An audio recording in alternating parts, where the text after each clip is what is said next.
حضرت مالک بن حوارث رضی اللہ تعالی عنہ بیان کرتے ہیں، میں اور میرا چچا ذات نبی صلی اللہ علیہ وآلہ وسلم کی خدمت میں حاضر ہوئے تو آپ صلی اللہ علیہ وآلہ وسلم نے فرمایا، جب تم سفر کرو تو تم اذان دو، ایک اذان دے دوسرا جواب دے، اور اقامت کہو، اور تم سے جو بڑا ہے وہ تمہاری امامت کرائے۔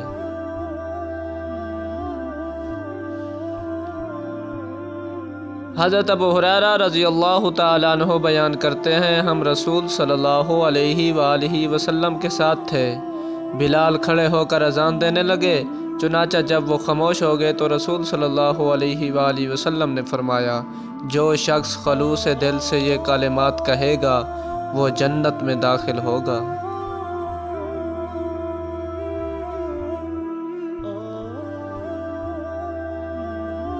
حضرت جابر بیان کرتے ہیں، میں نے نبی صلی اللہ علیہ وآلہ وسلم کو فرماتے ہوئے سنا، جب شیطان نماز کے لیے اذان سنتا ہے تو وہ مقام روحاں تک بھاگ جاتا ہے۔ راوی بیان کرتے ہیں، روحاں مدینہ سے 36 میل کی مسافت پر ہے۔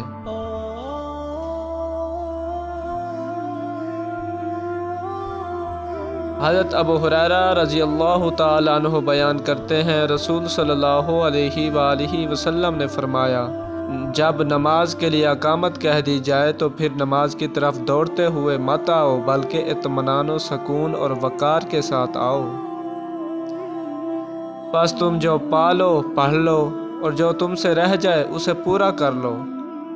بخاری و مسلم اور مسلم کی ایک روایت میں ہے، کیونکہ جب تم میں سے کوئی نماز کا قصد کرتا ہے تو وہ نماز ہی میں ہوتا ہے۔